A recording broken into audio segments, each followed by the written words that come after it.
Passei até perfume para aparecer nisso. Beleza? Tá tudo certo aqui. Não, fechou. Obrigado, Thiago. Galera, vamos começar, que nós estamos aí com o time. Vamos ter que entrar aí 15 minutos no horário do intervalo de vocês, tá? Beleza? Aí vai até 5h30 geografia. Vamos lá, ó. Pessoal, eu separei aqui, eu coloquei mais ou menos uma porcentagem daquilo que aparece, tá? Acabei fazendo um apanhado, né, dos últimos anos aí. Não coloquei todas as questões, né, que abordam, porque aqui ele vai até 2022, senão seria uma grande quantidade. A ideia não é fazer, que a questão é até fácil de achar na internet, né? Mas a ideia é criar um resuminho em cima daquele assunto, né? Pelo menos o que relembrar algumas coisas, tá? E aí ele colocou como mais fisiologia, aí tem ecologia, genética e botânica brigando dentro da mesma casa de porcentagem, tá? E depois a evolução, beleza? As questões, acredito eu, que são mais simples de chegar na resposta quando comparado à Unicamp, né? De quem estava aqui na revisão da Unicamp. Eu acredito que isso aqui é mais biologia mesmo, né? Você precisa realmente dos conceitos diretos para estar respondendo. Vamos começar? Alguns o resumo acaba sendo até mais simples, outros a gente vai acabar lembrando um pouco mais, tá? De acordo com uma pesquisa científica, enquanto a baleia orca preda 121 espécies, os seres humanos, dentro do mesmo nicho marinho em que vivem, os grandes cetáceos afetam a vida de 10.460 espécies. Como existe uma sobreposição de, nesse caso, 69% das espécies predadas, tanto pela orca quanto pelo ser humano, a superexploração humana dos mares, cada vez mais, vai afetar as cadeias ecológicas desse tipo de ambiente. A sobreposição citada no excerto sugere que, entre as orcas e os seres humanos, então uma palavra-chave aí do enunciado é a palavrinha sobreposição. E acima dela, né, tem ali nicho marinho, né? Então sempre que você fala em, vamos colocar aqui, ó, nicho ecológico, certo? E nicho ecológico, você colocar a palavrinha sobreposição, tá? Você vai puxar para qual relação ecológica? Quem lembra? Ó, competição, tá? No caso, você tem que fazer algumas referências, né? Quem não lembra nada desse assunto é legal copiar aí no cantinho. O nicho ecológico é algo que é particular da espécie. É onde ela vai tirar da natureza tudo que ela precisa para poder sobreviver.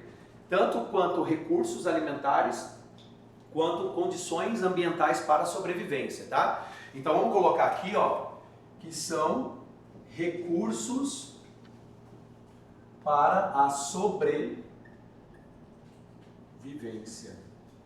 Beleza? Então, por exemplo, o alimento, no caso ele falou predam, né? Então o alvo aqui do recurso é o alimento.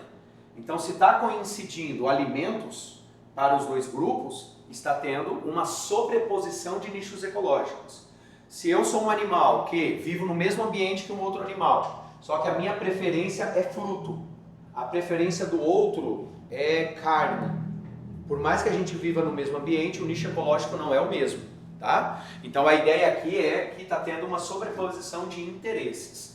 Então essa sobreposição é o gatilho para a competição que a gente chama de interespecífica. Porque a ideia aqui, ó, eu estou explorando espécies diferentes, tá? E toda vez que a gente fala em competição interespecífica, a gente tem que destacar o princípio de Gauss. E aí o princípio de Gauss, ele defende a ideia de que ocorre a exclusão quando o nível de sobreposição é muito pesado.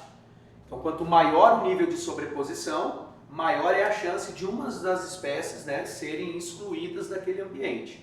Ou exclusão porque ela vai migrar para outro lugar, ou simplesmente ser extinta. Beleza? Então a gente também chama de princípio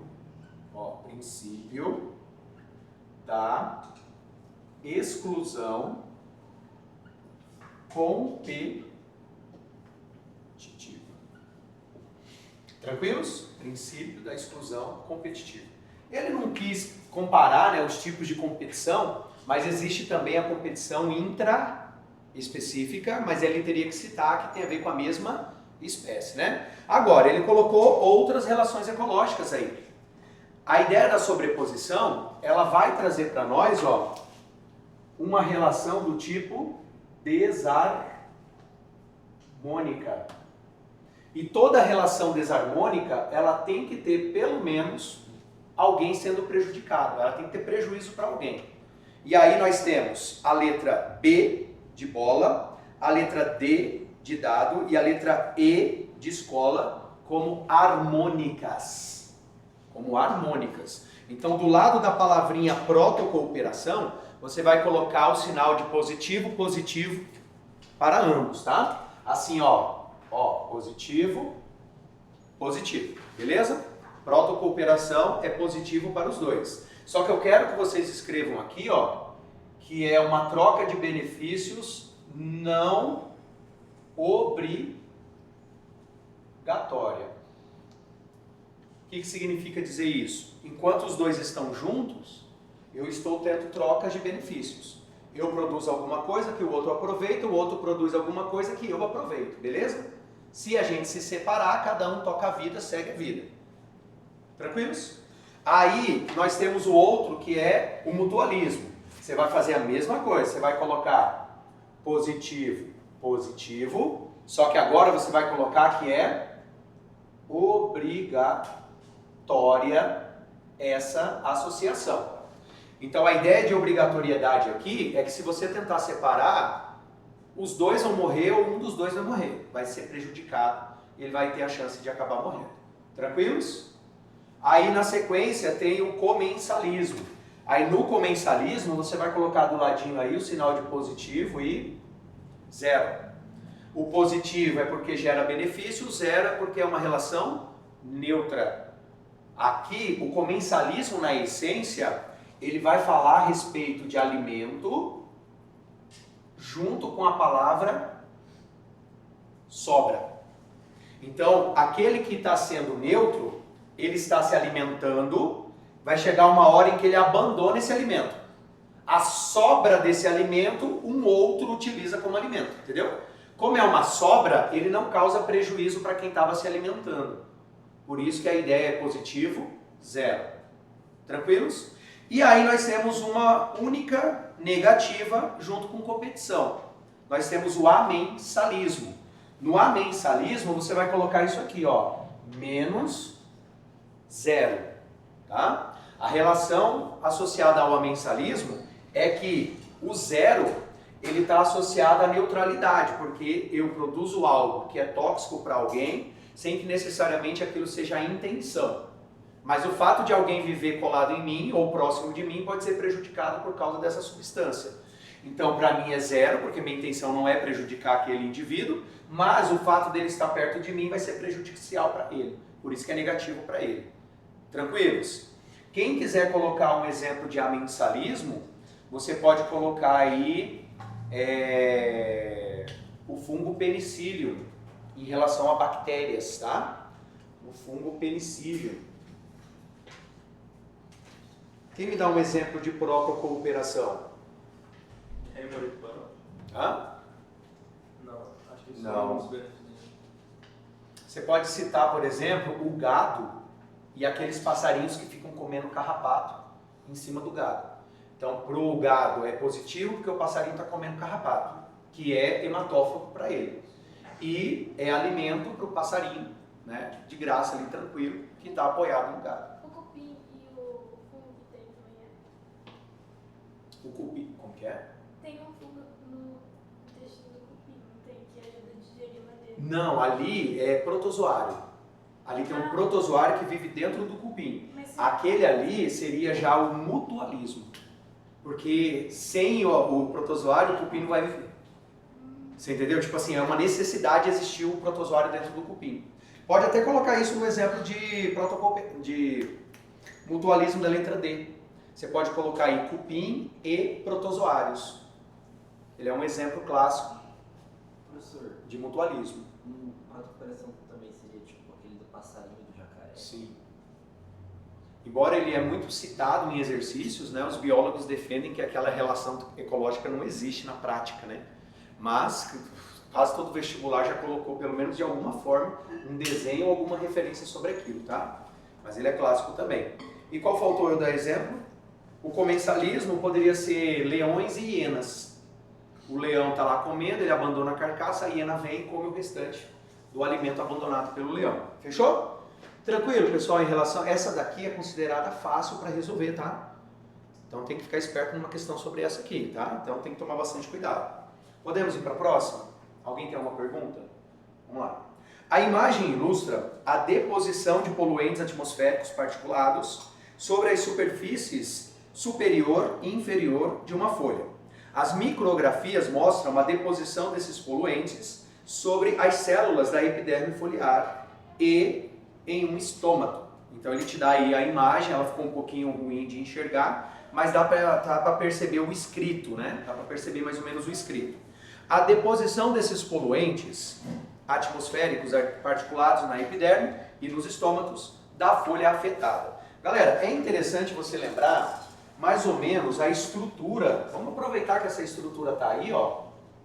Eu vou fazer aqui como se fosse um extratinho. E aí, se você quiser colocar em sequência, tá? Fica aí a seu critério, né? Eu sei que para alguns alunos que estão aqui, isso foi visto no ano passado, né? Mas para a galera do terceiro extensivo, a gente viu esse ano. Então vocês têm aí, ó, vai acompanhando. É que não dá para ver muito bem, mas tem uma camada aqui, ó, que forma uma linha, uma espécie de película em cima, mas é que ele tá meio que na diagonal, né? Não dá para perceber legal. Aí você tem uma sequência, que é essa daqui, ó, de célulazinhas achatadas. Aí depois você tem umas que são assim, não é? Ó, umas coluninhas assim, né? Ó. Beleza? E aí você tem outras, tá vendo assim, ó, que elas são mais espalhadinhas, ó. Aqui, ó, são mais espalhadinhas. Aí você vê um negócio que ele tá com formato assim, ó, meio circular, tá vendo aí? Beleza? E aí você tem uma outra camada aqui embaixo, ó. Aqui embaixo. E bem nessa camada aqui embaixo tem uma estruturinha ali, ó, no canto. Deu para visualizar mais ou menos aí pela imagem? Mais ou menos? Ó, isso aqui é como se fosse um corte que a gente faz na folha. Você pega uma folha de um vegetal qualquer, pode ser uma folha de uma manga, aí tá aqui, ó, aí você faz um corte assim, ó. Corta, tirou e olha de frente. Você olha como se fosse uma espécie de sanduíche, aí você vai vendo as camadas que fazem parte da estrutura da folha. Essa estrutura aqui, ó, essa daqui é a cutícula, beleza? Ela possui uma grande quantidade de cera, beleza? Deixa um pontinho aqui que a gente vai comentar um negócio sobre ela. Aqui, ó, é o que a gente chama de epiderme superior, tá? Essa outra aqui de baixo, ó, é a epiderme inferior. Tranquilos? Essa estrutura aqui, ó, é o estômato, tá? E isso aqui, opa, puxei errado. Aqui, ó, são estruturas que formam um parênquima, que a gente chama de parênquima clorofiliano, tá? Então esse cara aqui, ó, ele é o parênquima palissádico. E esse aqui, ó, é um parênquima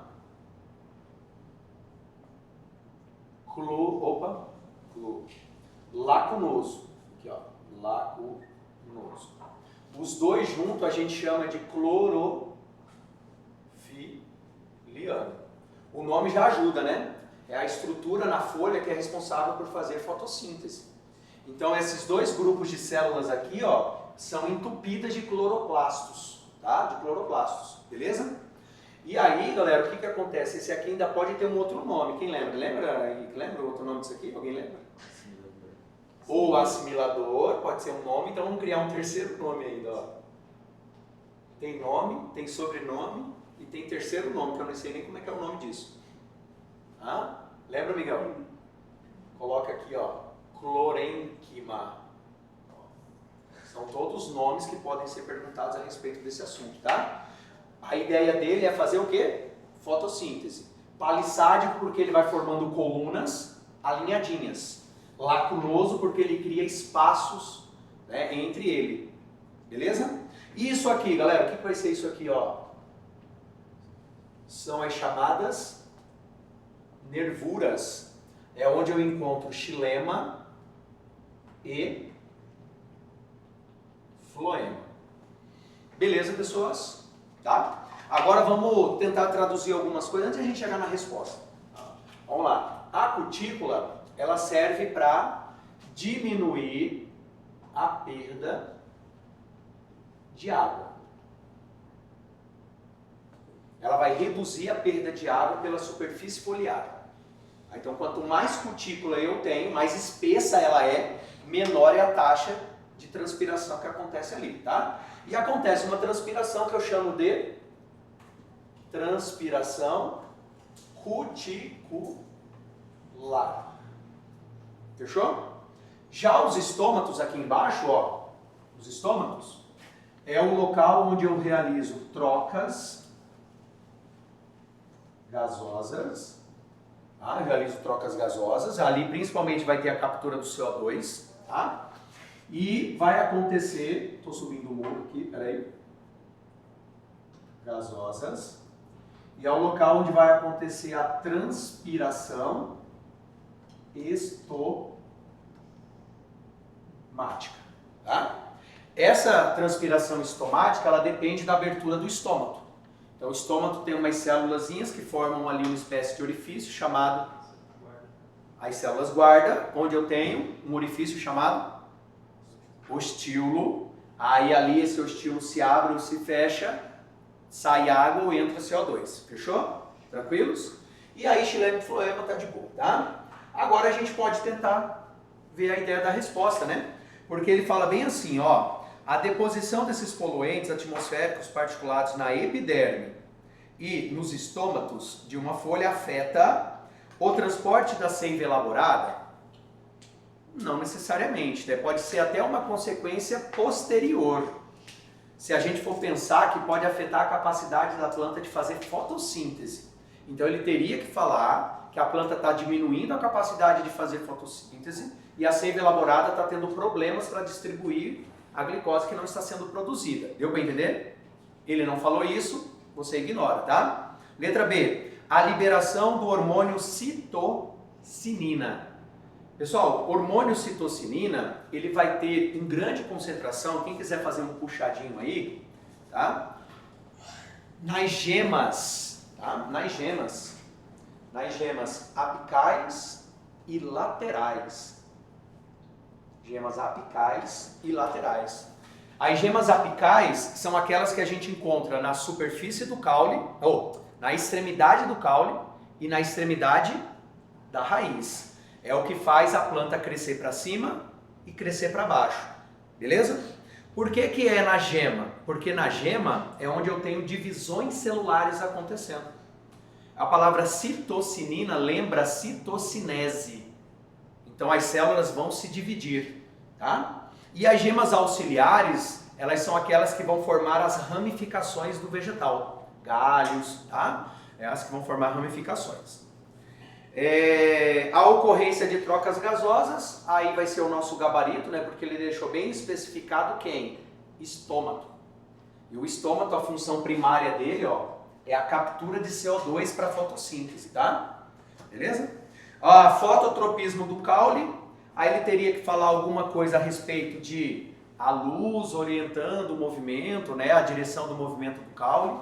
Se você quiser colocar aí, né, um hormônio que vai estar associado a isso é a auxina. Lembra sempre, tá, galera? A auxina. Beleza? E o desenvolvimento das gemas laterais é um repeteco do item B de Bocaiúva, da citocinina, entendeu? Então é uma redundância. Questão fácil ou não? Não muito. Tem que lembrar dessa bagaça, tá? Não tem jeito, tá? A auxina, que é o ácido indolacético. Que a gente chama de AIA. Vamos lá. Beleza, pessoal? Não é uma questão tão difícil, mas ela exige um conteúdo prévio a respeito de botânica. Botânica, tá? Vamos para 3? Podemos? Vou apagar isso aqui, ó, porque essa daí talvez renda também um resuminho. Alguém estava tirando foto, copiando, posso apagar? Vamos lá. Galera, tá muito rápido? Tá de boa? Se travar e precisar que eu explique alguma coisa, pergunta, tá? Pergunta. Vamos lá. Em um experimento, um mesmo meio de cultura líquido enriquecido com nutrientes foi acrescentado a 2 tubos de ensaio, 1 e 2. Ao tubo 1 foram adicionados vírus bacteriófagos e ao tubo 2 foram adicionados bactérias de uma mesma espécie. Os 2 tubos foram mantidos em condições ambientais ideais e em intervalos de tempo consecutivos. Foi verificada a quantidade de vírus bacteriófagos e a quantidade de bactérias nos respectivos tubos. Os gráficos que representam as quantidades verificadas ao longo do tempo em cada tubo são... Ele não traz mais informação, então vamos lá, ó. O que eu tenho dentro do tubo 1? Eu tenho bacteriófagos. O que eu coloquei no tubo 2? Bactérias, né? Beleza, vamos puxar o básico aqui que ele vai querer e vai exigir de vocês, ó. Primeiro, um bacteriófago, que é um vírus, né? Ele colocou aí que é um vírus. Ele recebe esse nome porque ele é um vírus que ataca que tipo de célula? Bactérias, por isso que ele é bacteriófago. Fago é vírus, né? Beleza? Seria uma ideia de vírus. Então ele ataca bactérias. Então, ele depende do metabolismo da célula bacteriana. A célula bacteriana é uma célula eucariótica ou procariótica? Procariótica, né? Então vamos colocar aqui, ó, é uma célula procariótica. Fechou? Célula procariótica. Vamos lá. Beleza. Ele depende do metabolismo. Por quê? Por que ele depende desse metabolismo? Por que ele precisa usar o metabolismo da célula bacteriana? Porque ele não possui metabolismo.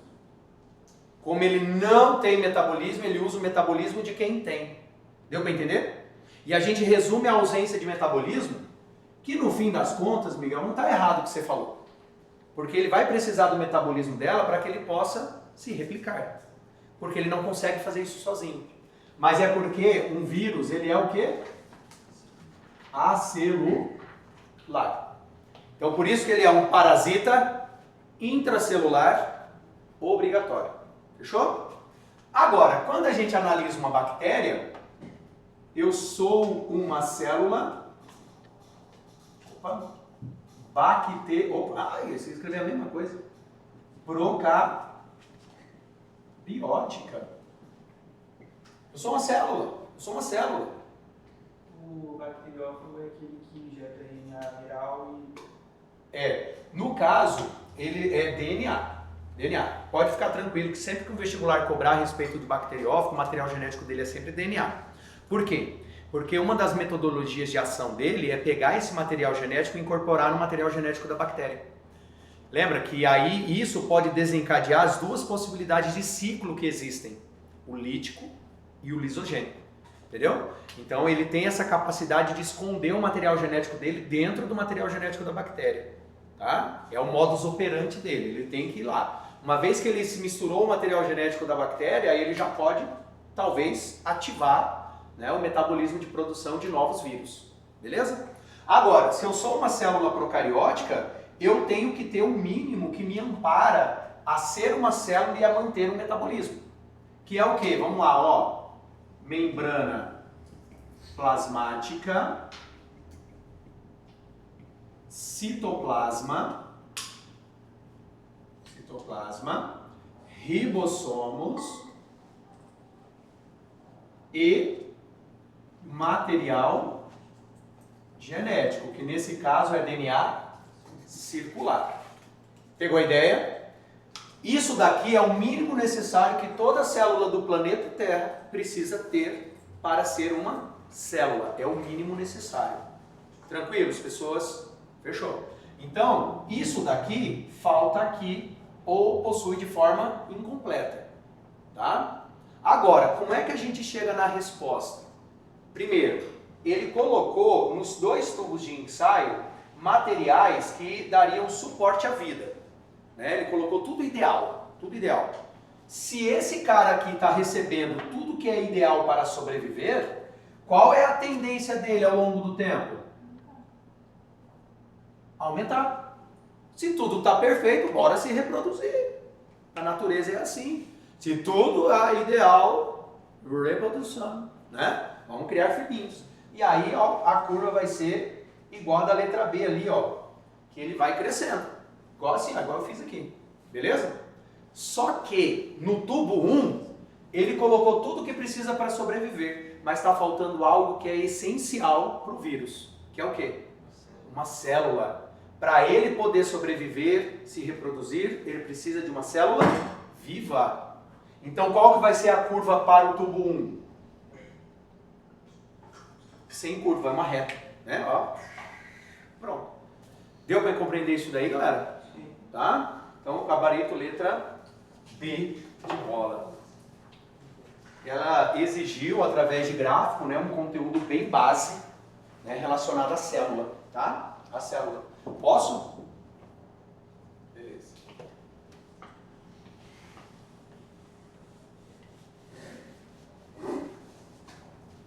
Vamos lá, vamos lá. Alguém fez essa prova valendo no ano passado? Você fez?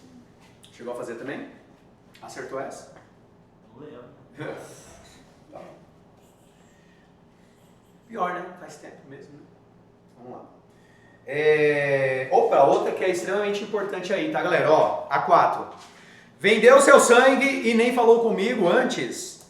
O que as pessoas vão dizer se souberem que alguém da família andou vendendo sangue? Vão dizer que Xu Sanguan vendeu sangue? Que Xu Sanguan é um fracassado? E aí vai falando sobre ancestrais desse cara, ou dessa mulher, sei lá o que é isso. Vamos lá, ó. No excerto, a ideia de que o sangue de uma pessoa é passado por seus ancestrais está relacionada à transmissão hereditária das informações genéticas. Os componentes sanguíneos que contêm informações genéticas ancestrais são apenas... Bom, ele está falando a ideia base da hereditariedade, né? A ideia base da hereditariedade. Então, perceba que ele está comentando coisas associadas a quem? Ao sangue. Então, ó, seria interessante a gente colocar aqui, ó, a palavra sangue e dizer que é o que vai escorrer, né, dos olhos, caso você caia em pegadinhas de um vestibular, tá? E aí, quando você fala em sangue, tem 2 componentes. O primeiro a gente chama de plasma e o outro a gente chama de elementos figurados. Fechou? Então são os 2, é a composição do sangue. Alguém lembra a porcentagem deles? Em termos de porcentagem, qual que é mais, qual que é menos? Esse, oi? Esse daqui ele vai girar em torno de, se eu não me engano, 55%, esse daqui em torno de 45%, uma coisa assim, tá? Vamos lá, existem células no plasma? Não. No plasma eu tenho o que a gente chama de parte líquida, certo? Então essencialmente eu tenho, ó, água, tá? Então, cerca de 95% da composição do plasma é água. E além disso, nós temos, ó, uma série de nutrientes. Temos vários nutrientes circulando, dissolvidos no plasma, tá? Nós temos aqui, ó, anticorpos, tá? Eu tenho excretas nitrogenadas e eu tenho proteínas diversas, tá? Proteínas de uma maneira geral. Fechou? Tranquilos? E aí, quando eu falo em elementos figurados, aí a coisa muda. Porque existem 3 tipos de elementos figurados. Quais são eles? Fala aí pra mim. nós temos as hemácias, nós temos os leucócitos e nós temos as plaquetas. Beleza? Qual é a nomenclatura técnica para eles, galera? Para a gente poder lembrar. Como que eu chamo as hemácias? Glóbulos vermelhos, nome popularizado. Ó, nome técnico, eritrócitos. Beleza?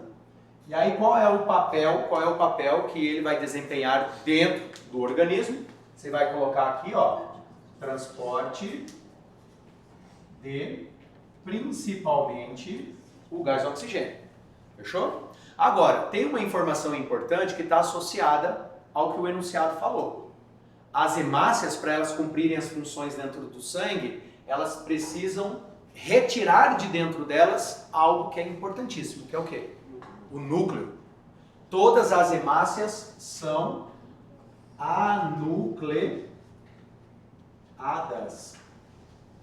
Inclusive tem ausência de uma série de organelas também, tá? Várias estruturas internas são retiradas no momento em que ela sai da medula óssea vermelha para o sangue. Tranquilos? Quando a gente fala em leucócitos, aí muda um pouquinho a história, né? Aqui nós temos um nome... Opa, ó. Nós temos um nome popular aqui, que são os glóbulos brancos. Isso é chuva. Né? Ó, glóbulos brancos, tá? E qual que é o nome técnico para leucócitos? Hã? Leucócito. O nome técnico é leucócito. Leucócito. Igual aqui, ó. Eritrócito, eritrovermelho, citocélula. Leucócito, citocélula, leuco, branco, incolor. Agora tem macrófago, neutrófilo, entendeu? Temos os nomes, os subtipos, tá? Temos os subtipos. Agora, aqui não tem BO, né? Por quê? Aqui nós temos núcleo. Aqui não tem problema. E qual que é a função? Defesa. Defesa. Beleza? De uma maneira geral, defesa. E plaquetas? Por que eu tenho que desconsiderar plaqueta nas alternativas? Porque não são células, tá? Então, ó, plaquetas, vamos colocar o nome, a ideia correta, né? São fragmentos celulares, tá? São fragmentos de células. Tem um nome técnico para plaquetas. Trombócitos, tá? Vamos escrever aqui, ó. Trombócitos. É o nome técnico para plaquetas. E tem um nome que é a célula que dá origem a esses fragmentos. Quem lembra? Isso. Vamos colocar aqui, ó. Megacariócito.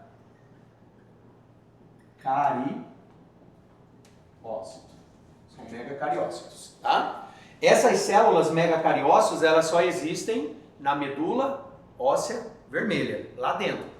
Depois que elas tentam sair da medula óssea vermelha, que elas vão para o sangue, elas sofrem um processo de fragmentação. Fechou? Vamos agora ler? Porque às vezes já dá para responder, eu acho, né? Não sei, vamos lá, ó, letra A.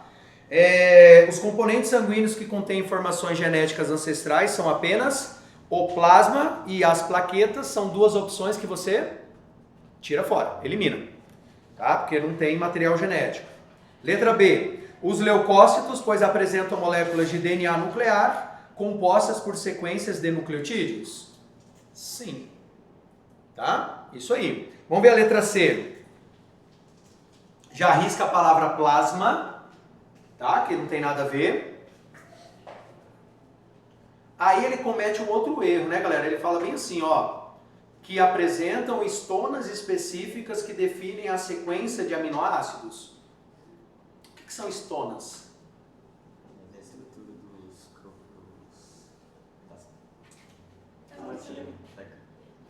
Isso, é a estrutura base proteica para organizar o DNA na forma de cromatina. Tranquilos? Material genético, aquele material helicoidal, em alfa-hélice, ele vai se enrolando nas proteínas chamadas Histonas, beleza? Então quem define a sequência de aminoácidos? É o gene, são os nucleotídeos do DNA, beleza? Os nucleotídeos do DNA. Na letra D risca hemácias, porque não tem núcleo, e na letra E risca hemácias também, porque não tem núcleo, tá? Galera, questãozinha para ser fácil, tá? Considerada fácil, beleza?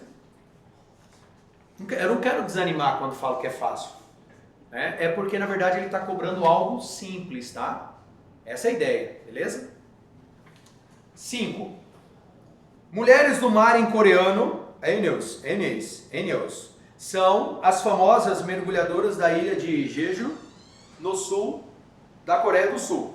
Estas mulheres, hoje com idades entre 65 e 90 anos, seguem a antiga tradição de coletar frutos do mar, atingindo profundidades de 12 metros, apenas com o ar dos pulmões.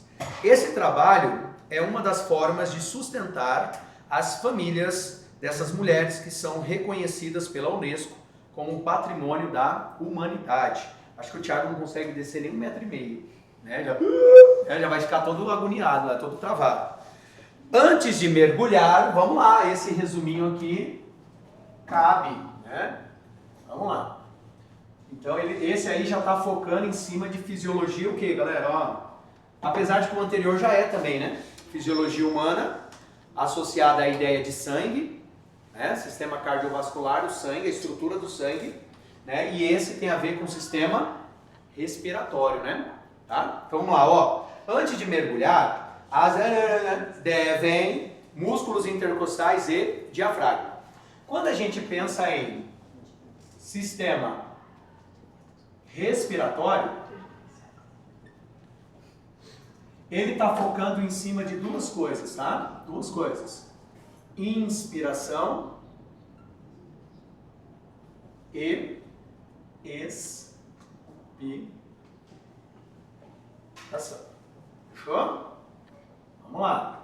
Quando eu falo em inspiração e expiração, eu estou falando aqui na entrada de ar no sistema respiratório, saída de ar do sistema respiratório. Algumas coisas precisam acontecer para que o ar entre ou o ar saia, tá? Um deles é, ou são, né, os músculos diafragma e os músculos intercostais. Beleza? Então, primeiro critério, diafragma. Segundo critério, músculos intercostais.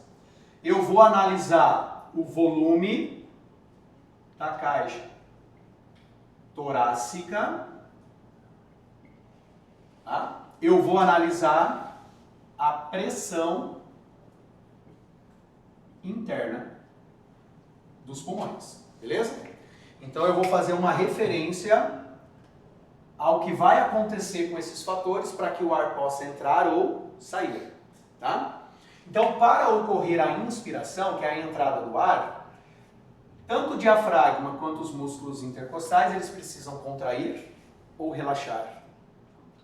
Contrair, tá? Então, você vai escrever aqui, ó, contração, você vai escrever aqui, contração, beleza? Se os dois aqui, contração, aqui é relaxamento, relaxamento. Beleza, pessoas? Fechou. Uma vez que ocorre a contração, vamos sempre focando do lado de cá, na inspiração. Uma vez que ocorre a contração do diafragma, que é fazer isso aqui, ó, descer. O diafragma contraindo, ele está empurrando tudo em direção à cavidade abdominal, tá? Os músculos intercostais estão entre as costelas. A contração deles vai fazer com que ocorra esse movimento aqui, ó, para o lado de fora. Então, esse movimento para o lado de fora, a contração para baixo, vai fazer com que o volume da caixa torácica aumente ou diminua? Aumente, tá? Então, você vai escrever aqui, ó, ele vai aumentar. Beleza? Se aqui aumenta, aqui vai diminuir. Fechou? Se eu estou aumentando o volume da caixa torácica, a pressão interna, ela está sendo o quê? Aliviada. Ela está diminuindo. Você entendeu? É diferente, é como se eu pegasse uma bexiga de ar e eu deixasse essa bexiga inflar mais, de boa, entendeu? Ela está ficando mais dilatada, tá bom? Então, quando você compara a pressão interna, você vai comparar com a pressão externa. Então, nesse caso, a pressão interna ela vai diminuir em relação à pressão externa. Então, você vai colocar aqui, ó, que a pressão ela vai diminuir. Uma vez que ocorre a diminuição da pressão, o ar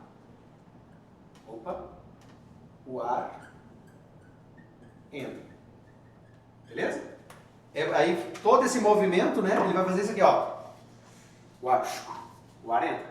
Ele vai embora. Não é pelo seu comando, entendeu? É por causa da diferença de pressão. E a diferença de pressão ela é toda desencadeada por causa dessas oscilações aqui. Agora imagina o contrário.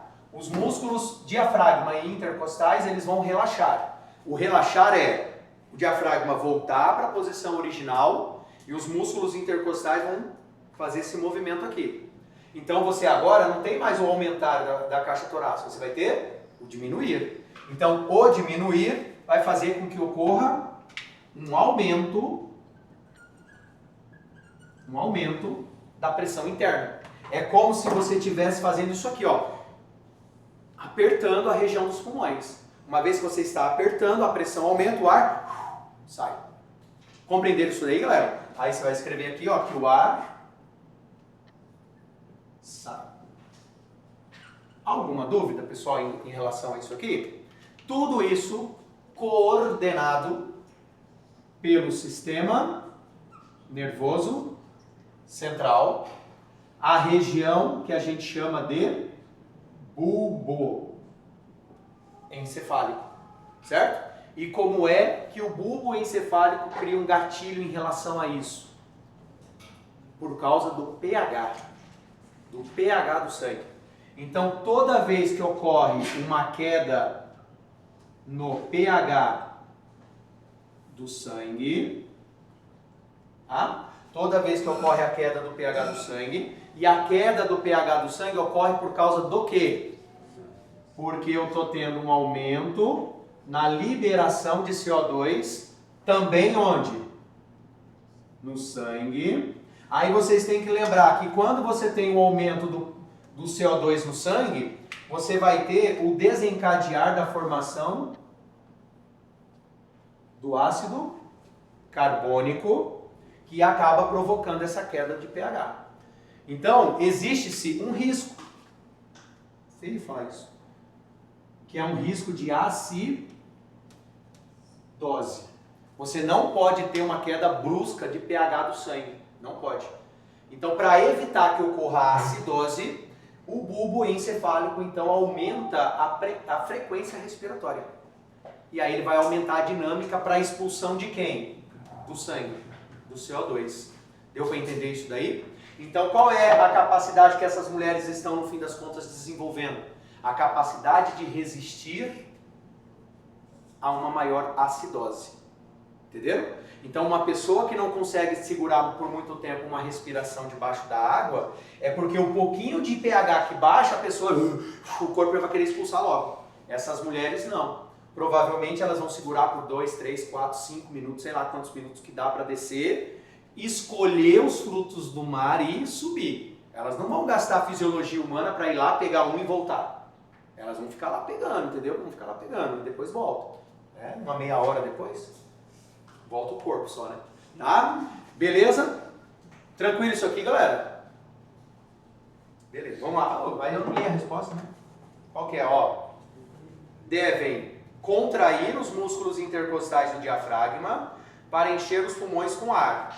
Durante o mergulho, o valor do pH sanguíneo diminui e, ao retornarem à superfície, promove o aumento da frequência respiratória. Por quê? Imagina, ela vai estar lá assim, ó, tudo travado dentro dela. Assim que elas tiverem a possibilidade de expulsar esse CO2, elas não podem expulsar esse CO2 dentro da água. Porque automaticamente, se elas expulsarem o CO2 dentro da água, o bulbo vai desencadear o movimento de inspiração. e elas vão sugar a água. Você entendeu? É algo automático. Por isso que as pessoas morrem afogadas. Porque ela vai soltar e aí vai entrar água, entendeu? Então elas têm que segurar até sair da água, tá? No máximo, né? E controlar, né? Pra ver se faz sair um pouquinho, mas ela não deixa voltar. Alguém ficou com alguma dúvida, pessoal? Hã? Não? De boa? Não é uma questão tão simples, mas também não é tão difícil, beleza? Conceitual. Podemos ir para 6? Aí a gente fecha essa sequência 2025? Pode ser? Vou apagar esse lado agora, hein? Tá de boa, galera? Tá de boa? Tá tranquilo? Vida suave?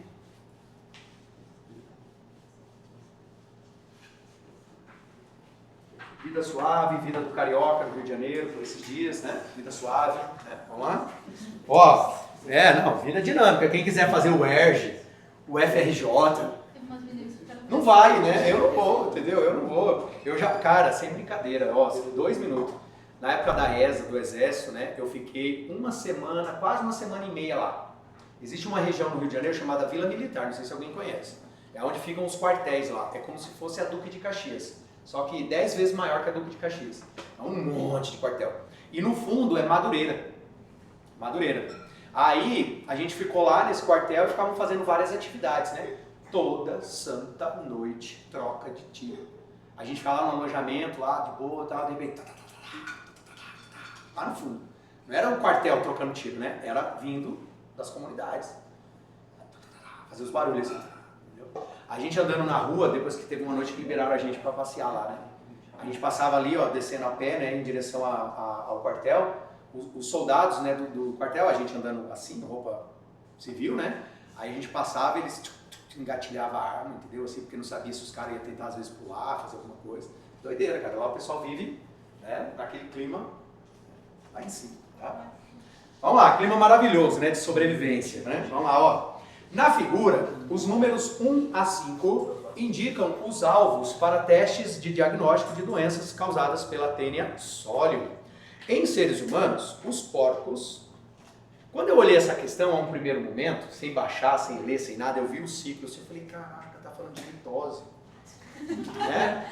Ciclo celular, né? Eu falei assim, aí eu falei, não, tem um cocô, tem uma pessoa, tem um porco, né? Tem um resumo do Palmeiras hoje, né? Vamos lá, ó. E aí ele tá falando sobre a Taenia solium, né? Uma verminose famosa, tá? Vamos começar o nosso resuminho assim, ó, de maneira bem rápida, ó. Quais são as verminoses que eu preciso me preocupar? Nós temos plateumintos, ó. Aí nos plateumintos nós temos a temíase e a cisticercose. Aí nós temos aqui a esquistossomose. Aí nós temos os nemátodas ou nemateumintos. Aí aqui nós temos ascaridíase. Aí nós temos a ancilostomose. Aí nós temos aqui a enterobiose. Tá? Nós temos aqui também, ó, a filariose. Beleza? Tranquilos? Então vamos lá, olha só. A tênia ou a cisticercose eu vou deixar por último porque é o foco do nosso exercício, né? A esquistossomose é aquela causada pelo esquistossoma mansoni. E aí você tem que lembrar que ela tem a ver com caramujo e as chamadas lagoas de coceira. Beleza? Tá? As duas têm a ver com saneamento básico. As únicas duas verminoses que os plateumintos tratam, né, tem a ver com problemática de saneamento básico. Fechou? Aí aqui, ó, aí outra, como é que eu pego, né? Pela pele, que está na água, né? Assim, você vai entrar na água, vai entrar pela pele. O nemátoda ascaridíase é a famosa o quê? Não. Lombriga. Tá? A famosa lombriga. A lombriga eu tenho que ingerir, né, ovos da lombriga, para eu poder pegar, e também tem a ver com saneamento básico, tá? Água ou alimentos contaminados. A ancilostomose, essa daqui, ó, que é a barriga d'água. Alguém soltou aí, né? Eu tava perguntando dessa mesmo. Era dessa mesmo? Aham. Ah, não, então é essa mesmo. Tá? Porque essa daqui é o amarelão, ó. É o amarelão. Fechou? Tá? Essa daqui tem a ver com contato pela pele. Né? A larva, ela penetra pela pele, provoca coceira na pele, lesões, né? Tá? A enterobiose, ela também é chamada de... Ela é causada pelo oxiuro. É aquele que provoca coceira na região anal. Tá? Então ela tem um processo interessante de autoinfestação, tá? De autoinfestação. E a filariose, que é conhecida como elefantíase, é a única associada ao mosquito. Então é a única que está associada a não ser transmitida por saneamento básico, né? Está relacionada a saneamento básico. Então qual é o nome do mosquito que transmite ela? Prego. Começa com a letra C de Culex. Culex, galera, isso aí. Aí você para na frente da questão e fala, peraí que o Thiago vai falar a letra C de, né? Aí você fica ali, ó, matutando, né? Beleza, pessoas? Agora vamos falar um pouquinho da teníase. Eu queria destacar duas coisas, ó, vamos aproveitar até a imagem, pra gente, senão não vai dar tempo da gente chegar muito longe. Cadê minha prova? Tá aqui. Olha só. Ele fala aí, né? Os alvos para manter o diagnóstico. O que eu preciso para eu achar o diagnóstico da pessoa, né? Relacionado à tênia. Só que ele quer a teníase. Então, primeira coisa, eu tenho que procurar os ovos da tênia nas fezes. Então, quando você fala sobre doenças que são disseminadas pelo ambiente através das fezes, um exame de fezes vai acusar o parasita. Deu para entender? Então, o número 1 aí, ele tem que estar na resposta. Exame de fezes, tá? E tem que ter o número 5. Tem que ser achado, no número 5, o verme adulto. Então, você vai colocar aí que o número 5, a tênia é marmanjona, tá adultona lá, grandona, né? Seus 6, 7, 8 metros de gigantismo, tá? Fechou? Agora, o número 2 e o número 3 tem a ver com o quê? Tem a ver com a cisticercose. Ele está mostrando aí, ó, o porco, que é o número 2, e ele está mostrando a cabeça do ser humaninho aí, tá vendo? Cabeça do ser humaninho, tá? No porco, quando a gente come a carne de porco, crua ou mal passada, a gente está comendo a carne de um indivíduo que estava com cisticercose. Tranquilos? Tá? E quando a gente pega a cisticercose, uma das possibilidades é a neurocisticercose. Então, como que eu faço para não confundir uma com a outra? Na teníase, eu tenho que fazer a ingestão da carne crua ou mal passada, contendo a larva cisticerco. Então, na carne do porco, tem que ter a larva chamada cisticerco. Para pegar cisticercose, eu tenho que ingerir água ou alimentos que tenham ovos da tênia. São duas coisas distintas, tá? São duas coisas distintas. Uma coisa é comer a carne de porco, com a larva prontinha lá, o cisticerco. Outra coisa é você comer uma hortaliça que tenha ovos da tênia. Tranquilos? Fechou? Então tá. Vamos lá. Os alvos, então, para manter o diagnóstico é 1 e o 5. Beleza, pessoas? Alguém tem alguma pergunta? Ou quer que eu fale algo a mais sobre alguma daquelas ali? Professor, a teníase faz perder o cabelo? Você está querendo justificar a calvície? Não, é porque tipo, eu achei um filme que tipo, a guria engole uma tênia, tipo, ela faz perder cabelo, eu não sei se tem a ver. Mas não é porque ela vai ficar bem? Aí já que Pode ser que seja um efeito secundário de acordo com alguns sintomas. Não sei. Mas você não vai ter na literatura, talvez lá longe, falando assim, ó, pode perder cabelo. Talvez isso daí, né, ela vai ficar desnutrida, né, porque a tênia ela vai comer praticamente todos os nutrientes que a pessoa estava se ingerindo. Vai faltar nutrição para manutenção do cabelo, pode ser. Mas isso seria um efeito muito secundário, entendeu? Tá? Beleza. Vamos lá então, vamos seguir, senão não não vamos conseguir fazer, não vamos conseguir mesmo, né? Vamos lá, ó. Professor, como que é definida a propagação da cistercose? Tipo, se vai pro sangue, pros olhos, pro sistema nervoso? Aí é a aventura dele pelo sangue. Ainda não tem nada a ver. Então você vai acabar ingerindo, quando ele for absorvido lá pelo sistema pelo intestino delgado, aí através da circulação do sangue ele pode acabar se instalando em algum desses lugares. O mais comum, musculatura típica, próximo das articulações, isso é o mais comum, tá? É o mais comum. Os dois tipos de tênis, tem uma diferença muito gritante assim que dá para ser cobrado? A primeira é que esse esquema não pode ser da saginata. Esse esquema que ele passou aí é específico da Solium, porque a saginata tem a ver com bovino, com boi. Essa é uma diferença já grande. A segunda, a gente nunca pega cisticercose a partir da saginata. Só a Solium que passa cisticercose. Beleza? E na cabeçota dela, tá? Aí tem que fazer um desenho para lembrar. Você lembra do desenho? Mais ou menos? Ó, a gente tem aqui uma estrutura assim, ó. Aí ela tem umas ventosas aqui, ó. São ventosas, né? E aí, ventosa, ventosa, ventosa. Se ela for assim, ó, com calvície, é a saginata. Agora, se ela tiver uns ganchinhos aqui, ó.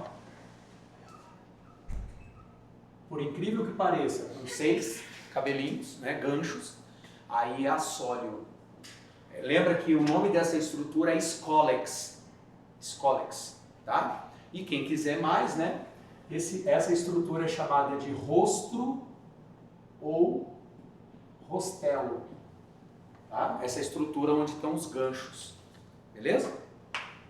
Professor, na cisticercose pode ter autoinfestação, ou não? Pode. Mas Não é tão típico, né? Mas é porque assim, imagina que o homem ele está soltando as fezes num local já inapropriado e o processo de higienização é meio problemático. Então foi lá, soltou fezes por algum motivo, na limpeza não fez higienização,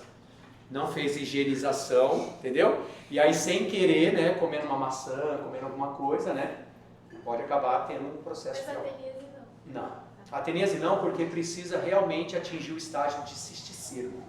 E disso precisa do organismo do porco ou bovino, dependendo da tênia. Qual das outras das Né? Qual dessas de baixo que você tinha falado que é... A autoinfestação é a enterobiose, essa aqui, ó. Essa é clássica. Ah, quem quiser acrescentar, isso é extremamente importante, ó. Essas duas aqui... Não, peraí. Essas duas de cima, ó. Puxei errado. Elas têm a ver com o ciclo pulmonar também, lembra? Elas costumam afetar o pulmão durante o ciclo. É o ciclo de Loss? Isso, ciclo de Loss, né? Aqui, ó, ciclo de Loss. Aí ela passa pelo pulmão, acaba afetando um pouquinho, tem alguns sintomas respiratórios, né? Antes de realmente causar sintomas intestinais, tá? Mais alguma perguntinha sobre isso? De boa, tá?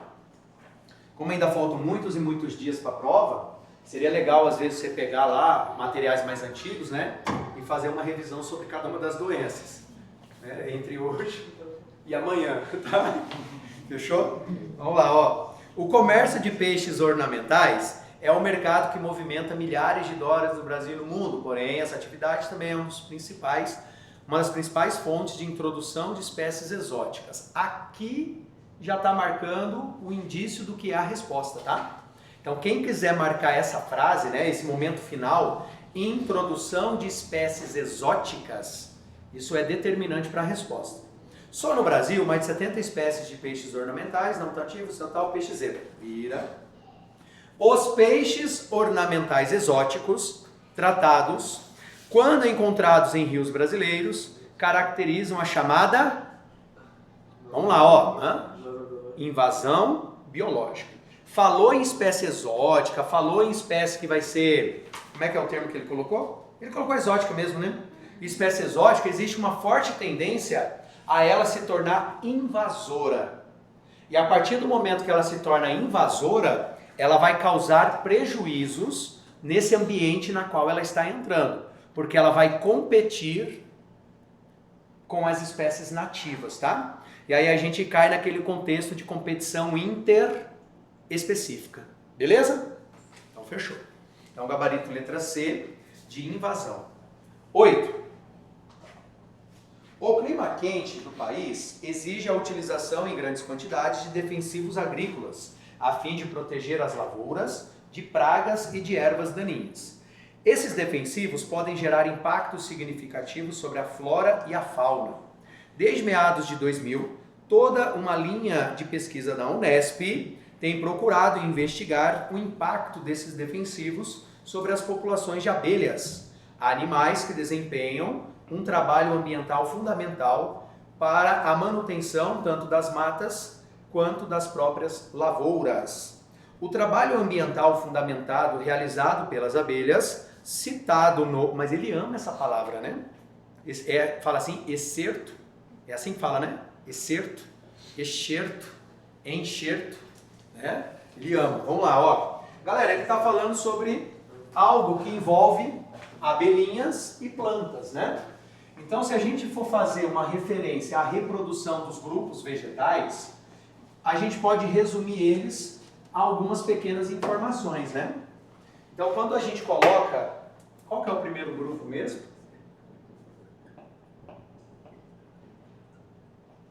Briófitas, tá? Quando a gente fala em briófitas, como é que é o processo reprodutivo delas? Depende do quê? Da água, né?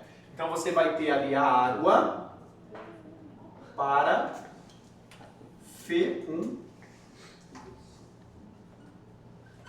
fecundação. Vai entrar a figura do anterozoide mais oosfera. Tranquilos? Então a água é importante para a fecundação. Aí nós temos as pteridófitas.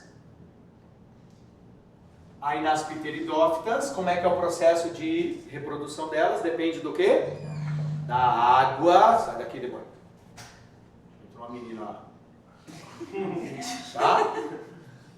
Coitadinho, ainda bem que ela não me escutou, né? Vamos lá, ó. Também depende da água para... Deixa ela sofrer ainda, tem muito tempo para chegar até onde vocês estão, né? Deixa ela para curtir a vida. Né? Deixa ela curtir a vida. Água para fecundação, a mesma coisa, né, galera? Ó, anterozoide mais oosfera. Pessoal, é o resumo do resuminho do encontro amoroso, tá? É bem específico. Gimnospermas. Aí vem pra cá. Aí como que ocorre o processo de reprodução, o encontro? Pólen, grão de pólen. Então agora vai entrar o processo de polinização, chamado de anemofilia, onde eu tenho o grão de pólen representando masculino, indo até a estrutura feminina. O processo de polinização por anemofilia, Vinícius, é o quê? Isso, Vinícius. É o vento. Coitadinho. Ele fez assim. Né? Eu acho que ele estava no outro mundo. Vamos lá, ó. E aí, a gente chega em qual? Angiospermas. Aí nas angiospermas eu mantenho quase a mesma ideia, né? Quase a mesma ideia, credo. Ó, não vai ter muito espaço, galera, mas você vai escrever aqui, ó, polinização, tá? Só que agora entra o quê? Fatores bióticos, né? Na jogada. Então vamos colocar aqui, ó, rapidinho. Você pode continuar escrevendo lá, tá? Vai manter, ó, vai manter o vento, anemofilia, vai manter o vento. Vai ter a hidrofilia, água. E agora entram os fatores bióticos. Aí tem entomofilia, que é quem? Insetos. Aí nós temos a ornitofilia, que é quem? Aves. E tem a quiropterofilia, que são os morcegos.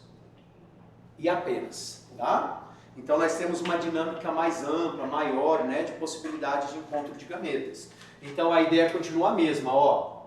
O grão de pólen representando lá a parte masculina, vai chegar na parte feminina, beleza? Aí vamos lá, né? Ó, o trabalho ambiental fundamental realizado pelas abelhas, citado, é o aumento da chance de ocorrer fecundação cruzada em certos vegetais? Sim. O objetivo de ter polinização é evitar com que ocorra a autofecundação, né? Então, como nós estamos falando de abelha, o foco foi em quem? Angiospermas. Nós temos a estrutura da flor, né? Nós temos a estrutura da flor, na qual, aqui, ó, o grão de pólen, ele é produzido lá na antera e na parte feminina ele vai chegar no estigma.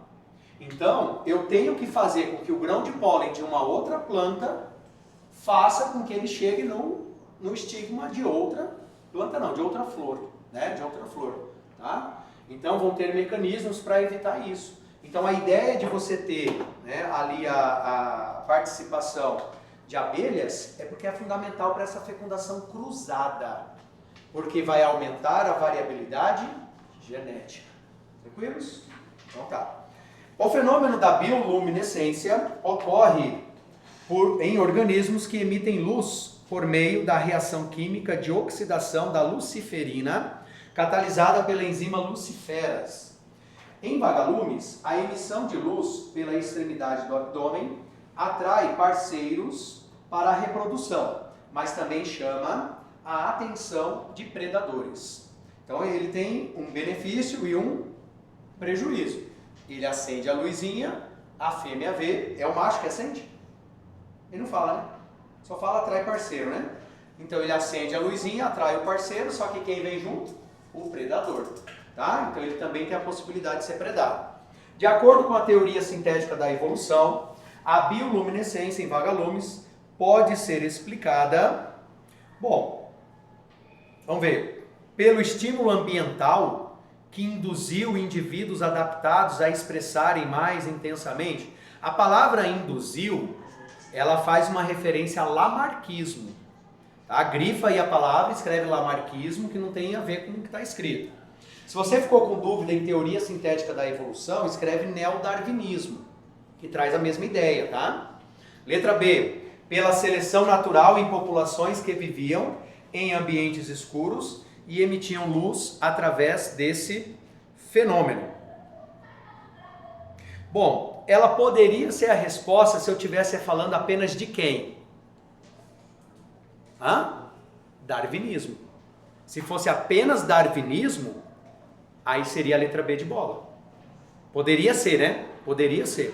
Letra C. Por mutações e recombinações gênicas em indivíduos que passaram a alterar os alelos responsáveis por esse fenômeno.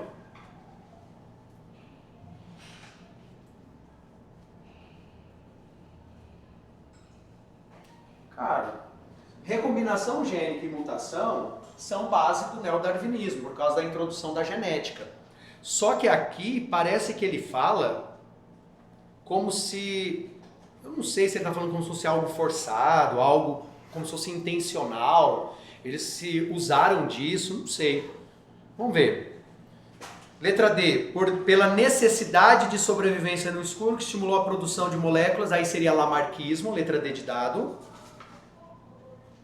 E a letra E, pela seleção natural de indivíduos que expressavam os alelos correspondentes às moléculas envolvidas.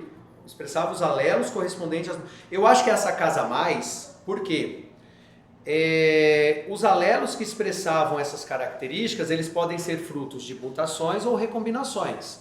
Mas ele está usando a palavra seleção natural. Não sei, talvez, por causa do uso da expressão seleção natural na letra E, na letra C, ele teria que colocar isso também. A ocorrência de mutações e recombinações gênicas fizeram com que indivíduos fossem selecionados e fossem adaptados. Não tem problema. Mas eu acho que ele negaria, hein? Por causa que ela ficaria mais fraca, né? Galera, a 10 seria legal fazer um resumo, hein? Que fala de... Travou. Em que hora? Agora. Eu nem encostei, hein? Alguém encostou aí? Porque diz que é assim, ó, se você dá um piteco, ela trava. Diz que o Antônio ficou assim, ó, a aula inteira, ó, travado na posição de músculo. Entendeu? Vamos lá, ó, pessoal, o pensamento resulta da atividade neurológica do cérebro. A enorme maioria dos neurônios que formam o cérebro não é renovada ao longo da vida, porque esses neurônios, escrevam aí que a divisão é a última, tá, galera? Nem que eu empreste aí 2 minutinhos, 3, ó. Ciclo celular, ele envolve 2 momentos, né? Ele envolve interfase e ele envolve divisão celular. Beleza? Na interfase nós temos G1, S e G2. Tranquilos? Para nós aí, já que ele está falando que ela não vai ser renovada, é porque justamente nessa etapa aqui, ó, existem células que não avançam para a fase S. E aí elas vão ficar numa fase que a gente chama de G0. A fase G0 é uma fase estacionária, tá? Vamos colocar aqui, ó, que é uma fase estacionária. E geralmente, 2 grupos de células podem ficar nessa fase. Algumas de forma temporária e outras de forma definitiva. Aquelas que ficam de forma temporária, caso elas sejam estimuladas por algum fator, elas voltam a se dividir. Então elas caem em G0, se elas não forem provocadas, elas ficam em G0 por tempo indeterminado. Agora, então coloca aqui, ó, elas podem retomar o ciclo, beleza? Já a definitiva, só um pouquinho, Matsukato, só um pouquinho. A definitiva, ela vai ficar nessa fase até ela morrer. Então tem 2 grupos de células aqui, neurônios e músculos esqueléticos. Geralmente os músculos esqueléticos, tá? Então essas 2 células, elas estacionam na fase G0 e ficam. Por isso que ele fala que aqui não vai ter renovação, tá? Então a resposta seria permanecem na fase G0 da interfase. Eu ia perguntar se o neurônio fica estacionado na G0. É isso, entendeu? Fechou, galera? Ó, fizemos 10, é a média. Lembra que na Unicamp nós fizemos também em torno de 10 e 12, lembra? Nós paramos ali entre o 10 e o 12. Talvez a gente teria conseguido fazer mais tempo se não fosse a bendita robótica, né? Teríamos ganho aí mais 2 questões, tá? Mas caso alguém tenha alguma dúvida, eu vou ficar os 2 tempos de plantão lá. Das 15h45 às 5h15, beleza? Fechou?